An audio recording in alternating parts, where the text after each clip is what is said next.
이제 10등이나 떨어졌죠. 결점 있는 민주주의로 아예 떨어졌죠. 그죠?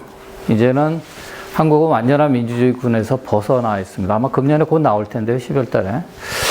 이번에도 그렇게 회복되지는 않지 않았을까 이런 생각이 많이 드는데, 이제 근데 특히 보시면 선거 관련된 거는 9.58 굉장히 높거든요. 점수가. 그래서 제일 낮은 점수가 보면 정치 문화라고 나와 있습니다. 이 정치 문화가 뭐냐면 분열과 대립이 심하고 분열과 대립이 제도적으로 잘 해결되지 않는다는 이야기입니다. 그러니까 한국의 정치 양극화가 매우 심각한 수준이다라는 것을 이제 여기서는 보여주고 있고, 그래서 너희는 이제 더 이상 완전한 민주주의로 보기 어렵다 이런 평가를 받게 된 겁니다. 좀 가슴 아픈 일입니다, 이게. 그래서 이제 오늘 이제 그 한 30여 분 동안 뭐 정말 짧은 시간 동안 길게 이야기하는 건 잘하는데 짧게 줄여서 하는 건 굉장히 힘든데, 한 30분 내에 왜 이렇게 됐는지에 대한 얘기를 한번 같이 나눠보겠습니다.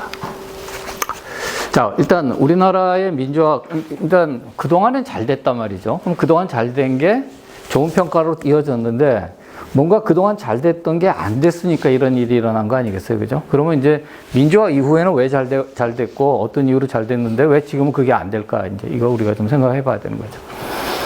그래서 이제 우리가 이제 아까 얘기했던 그 제3의 물결 그걸 쓴 사람이 이제 요 세 가지로 이제 방법을 나눴습니다. 하나는 이제 위로부터의 민주화인 거죠. 그러니까 권력을 갖고 있는 사람이 민주화 시키는 거죠. 가장 대표적인 것은 대만에서 대만의 그 장경국 총통이 계엄령을 해제하고 민주화를 시킨 게 가장 대표적인 경우입니다. 그러니까 위에서부터 이렇게 민주화를 시키는 거죠. 그래서 그걸 이제 이 사람은 영어로는 트랜스포메이션이라고 불렀고요. 아래로부터 민주화는 말 그대로 이제 밑에서 민중봉기 같은 게 나서 엎어버리게 되는 걸 이제 아래로부터 민주화라고 합니다. 이게. 이건 이제 그야말로 이제 교체가 되는 거죠. 리플레이스먼트가 이루어지게 됩니다. 이거는 이제 동유럽 국가들이 이렇게 많이 생각하시면 될 것 같습니다. 밑에서 올라와서 엎어지게 되는 경우.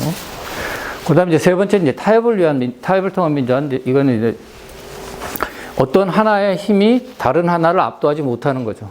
그러니까 위로부터 개혁한 것도 아니고, 그러니까 권위주의 체제가 자발적으로 민주화의 문을 열어주는 형태도 아니고, 그렇다고 해서 밑에서 올라와가지고 엎어버리는 체제도 아니고, 이 두 개의 힘이 서로 만나서 타협을 하게 되는 거죠.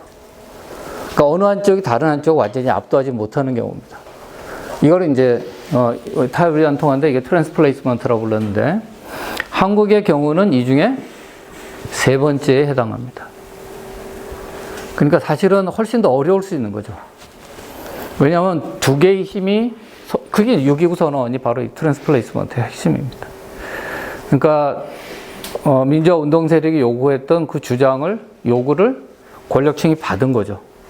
그래서 거기서 타협을 하면서 이루어지게 됐던 게 한국의 민주화 방식입니다. 그러니까 타협을 통한 민주화 방식.